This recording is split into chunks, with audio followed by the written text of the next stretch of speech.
So I'd like to talk about some distinctives that we have as a mission, as a, that makes us particularly unique. Yeah, okay. Um, this is one that I might start with is that a lot of Christian schools are what you might call a covenant model. And what I mean by that, or what that terminology means, is that a lot of Christians, as they think about Christian education, they think, okay, we're Christians and we're going to build a school for our kids. And so, actually, probably the majority of Christian schools in the United States are what you'd call covenant schools, and they exist for the children of the church, so to speak, to educate our kids.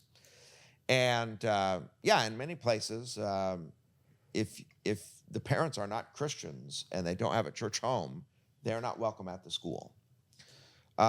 We actually, I mean, it's kind of historically, just who we were when we started this preschool. We didn't have any preschoolers in the church, so we didn't really have this thought like, oh, we're going to educate our kids. From the beginning, we had this thought of, wow, what a Christian mission we have. And our model has been to be a distinctively Christian school. There's not a single person who comes here who doesn't understand we are distinctively Christian. We're going to teach from a Christian worldview. We're going to approach all of life as though it's centered on Christ and the gospel. We're going to teach the Bible here. We're going to help your kids know how to pray and relate to God. And yeah, what's interesting about that is far and away, the majority of people who come here, they don't have a church home or a Christian background, but we really have this mission and we pursue it. And not only do we end up reaching the kids for Christ, but over the course of time, and I've just seen this over years now, uh, because of how the school and the church operate together, we reach a lot of the families for Christ. And so that's distinctive about our model is that we really are on a mission. Um, yes, there are plenty of Christian parents who send their kids here as well, but we also have a mission to the communities around us. And why I say that, distinctive number 4 on this slide talks about duplicatable versus one time. Most Christian schools, since they are founded to educate our kids, once it's there and we're educating our kids, there's no reason to go through the process again or duplicate what you learned.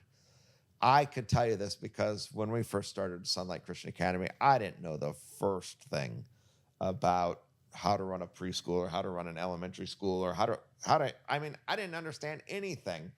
And so there's this huge learning curve you go up as you learn about curriculum and as you learn about scope and sequence, as you learn about accreditation or staff handbooks or parent handbooks and all the kind of systems that you have to put into place just to make a school operate. It's just a huge learning curve.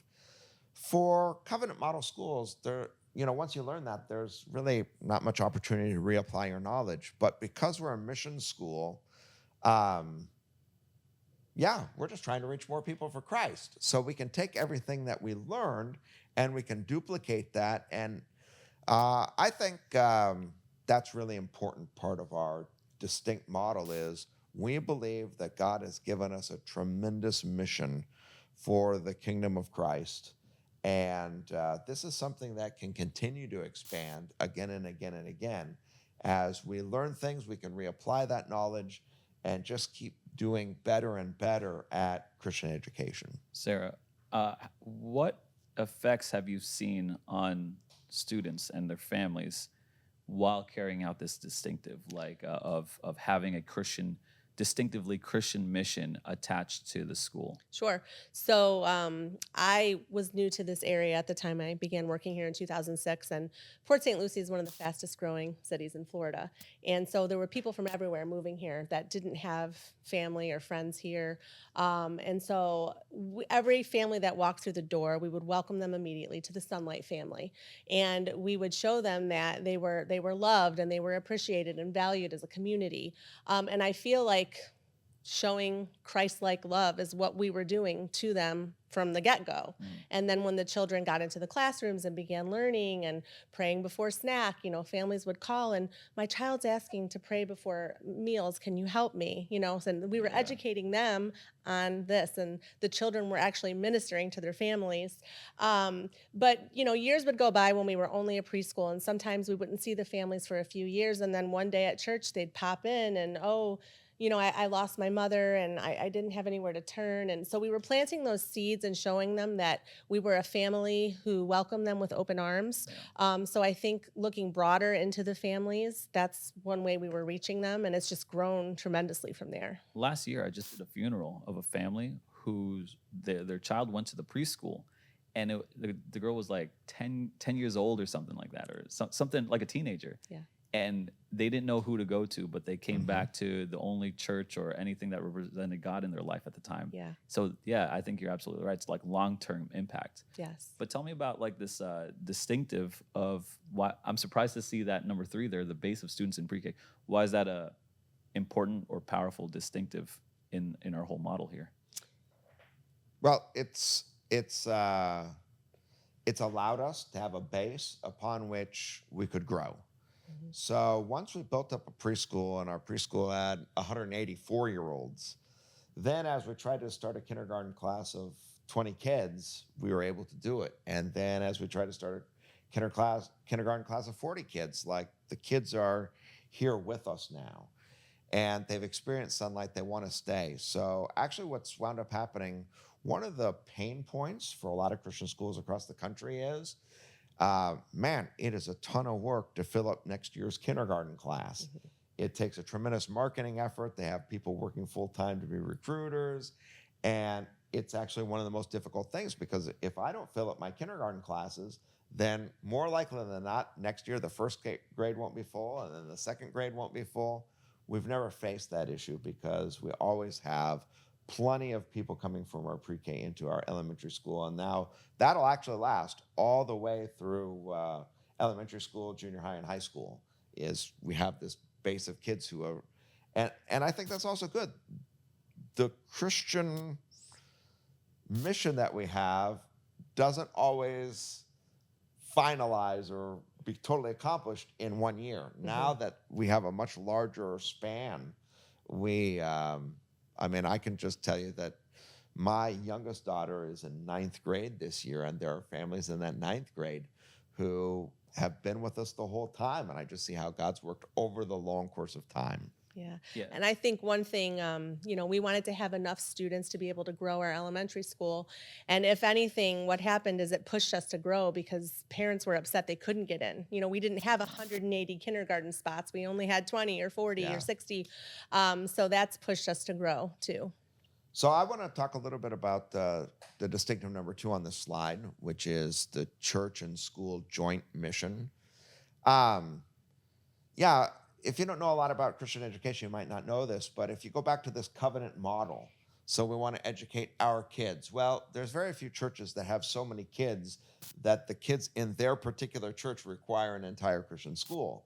So what generally happens in communities is there's a bunch of churches that kind of band together. And now the church, none of those churches really are direct partners with the school.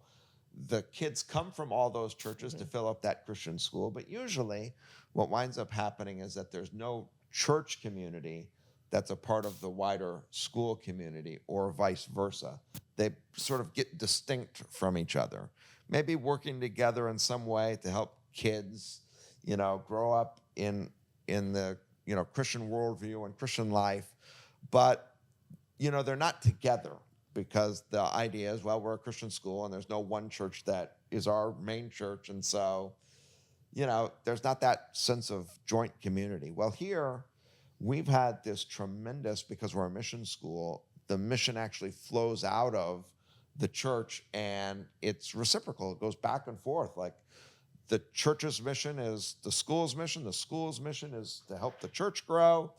And I think that is really, really important. And especially like where we are here in Florida, having a church school combo is an excellent, excellent model for how to go about doing ministry and reaching people for Christ. And you keep this up long term, right? That's the last Yeah. distinctive there. It's like you said, you starting right from when they're 3, 4 years old, all the way up till hopefully high school, and hopefully beyond. Yeah, I love this because what I've realized is that, God actually sets up ministry opportunities that are maybe like one-off opportunities. Like, I don't know, it could be that I'm at the grocery store today and I meet someone and God has arranged it that that person, is thinking about something, or the Holy Spirit's working in their heart, and okay, God can make a connection and we can do the ministry. And that's great. These kind of one-off opportunities, the Holy Spirit's always at work.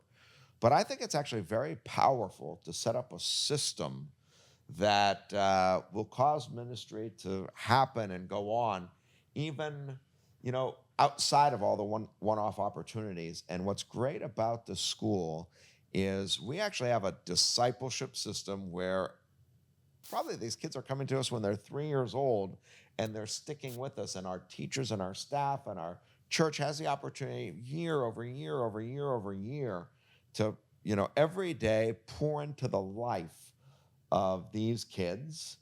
And when you do that and you're like, okay, this is what we're going to teach them about the Bible this year, and this is what we're going to teach them about the Bible next year. And I mean, the impact is very, very, very deep. Yeah. And it's long term. We're setting the system up.